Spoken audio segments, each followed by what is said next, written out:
Hello, everybody. Hey, everybody. Good morning. So where are we, Tom? We are at the University of Minnesota Landscape Arboretum. Here in lovely Chaska, Minnesota. West, southwest of the cities. West of the cities. Cities, quite a ways from Rochester, but a little cool here. The clouds are going to be going away here soon, but we are here to talk a little bit about what's going on at the farm at the ARB. We were here last year, but we were up there closer to the bee house and things. So, Kelly, we're gonna. Oh, I want to tell you a little bit more about the Arboretum itself. It was founded in 1958. There's 1,200 acres here in this, essentially a garden, and there's about 700,000 visitors a year. So it serves many purposes, right? Obviously, education is the one that we're interested in as master gardeners, but it also is a kind of a preserve for some of these plants that get exposed to other things, and they're interesting to see. It's also kind of a showcase. It's also a nice place just to kind of relax and enjoy. It is. It's beautiful here. So globally, Arboreta are known for their ability to provide a lot of research and education to the public. We have gotten a lot of our foods from research that are done at various arboretums in locations throughout the world. And University of Minnesota is one of the outstanding research facilities for apples and grapes, as you may or may not know. We are going to walk you through our timeline that's here of the apples. Of the apples that were started here and dating back to 1920 with Falwell and Charlie Harrelson. And we're also going to walk through the Swenson grape timeline. So let's take off and take a look. Grapes. Yeah. So ready? Here we go. This is the living walls of fruit. This is what they started us with. So as we walk along, we start with 1920, some of the apple varieties that became really grounding efforts for the orchard that's here.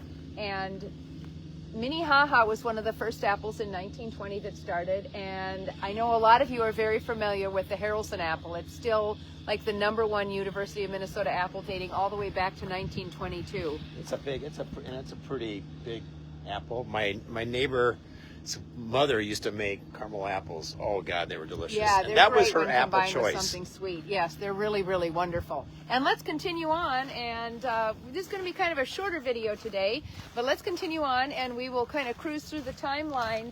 1940s with the war effort, we did a lot of. With the war effort, we did a lot of. That's great. Good camera work. I like it. I'm working in the 40s with the war efforts, so we had some naming of foods that actually went into the effort with the war and what our country was going through. So that's when Prairie Spy, Victory, and Fireside apples, which kind of harken back to FDR's Fireside Chats. Those were apples and I that did not know that until we just saw it on the side. FDR Fireside Chats, right? Yeah. So those were apples that became pretty famous here, and many people still like those apples, and they're grown today. That came about in the 40s from U of M. Let's continue down the timeline. Because of the war there was a big push for growing at home. And so, yeah, apples was a big part of that as well, as vegetables and other things. And then we had the post-war years. What do you want to say about that? The post-war years, that's pretty much when I was born, being a baby boomer, right? But that was 50s. This goes up through the 40s. But I'm not so familiar with these. The chestnut, red, yeah. So, but basically, that's when they started getting into doing more work with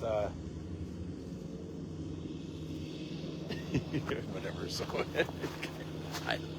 I don't have much to add on the post-war years in the 40s. I'm sorry, but I do know this because I'm a child of the 50s and 60s.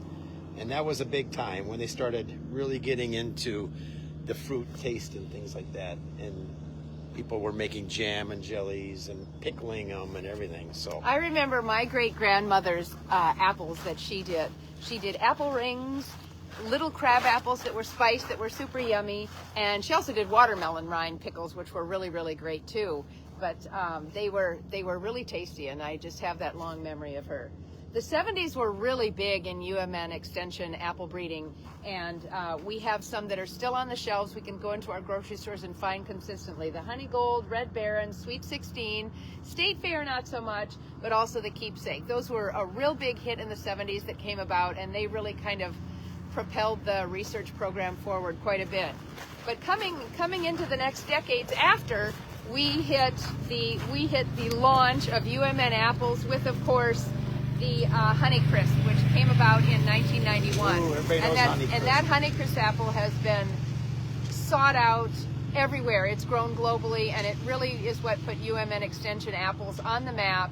And as recently as 2017, we've got a cross with First Kiss, and I think First Kiss is going to be every bit as yummy and sought after as the Honeycrisp has been. I mean, so Honeycrisp basically put Minnesota kind of on an international map with Washington State and Washington States and others, and of course the other thing that was a big thing, grafting was used. So because they used to take 30-40 years to develop a new breed, right? A new kind of apple, and now it's reduced in half. Right. So you're seeing on these calendars, you're seeing a lot more apples being introduced each decade. Yep, and they've been grafting since just about the beginning. Of course, grafting has been around for centuries, millennia actually, and it's just a great way to get your woody plants, your woody fruits started a little bit quicker, taking that fresh cut in the spring or keeping it, storing it nice and cold in a dormant state before you attach it to the mother plant. So Swenson was one of the great breeders of grapes here with UMN Extension, and grape breeding goes back even further than our apple breeding does here at the U of M. Started in the late 1880s with the beta grape and crossing with that tried and true Concord grape that is not quite hardy in Minnesota like we want some of our other fruits to be.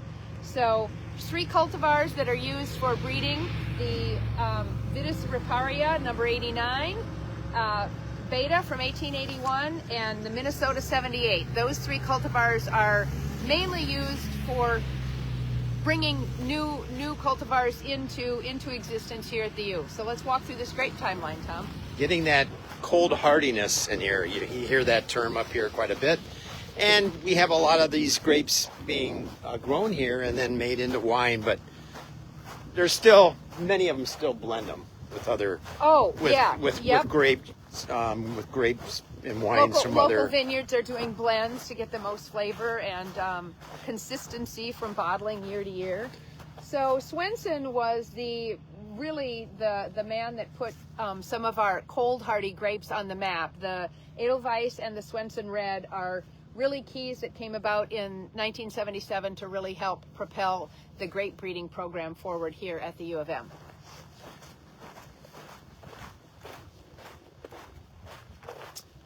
Time for wine. Now, so these are ones that you would recognize if you visit any of the wineries in Minnesota or along the Mississippi where we're at, in the Wisconsin, western Wisconsin area. Frontenac Gris, and Frontenac Blanc. So Frontenac named after. I don't know if it's named at time. We have a state park. State named Park, after him as Frontenac. well. Wineries and more, and then here's some other ones you're probably more familiar with too: La Crescent, Marquette, and Itasca. And these are also ones that are very common at the wineries. More of a dry wine, a little bit more. And we've got reds and whites here. We're talking, so it's very interesting. So, and recently, University of Minnesota Extension has expanded to table grapes, which has been pretty exciting to see that program leap ahead a little bit, not just the wine grapes, but into the table grapes. Because you need a little more sweetness in those. So that wraps up our episode for today at the University of Minnesota Extension Landscape Arboretum. And the Wall of Fruit. So with that, goodbye, everybody. Rock your day. Rock your day. God, I was really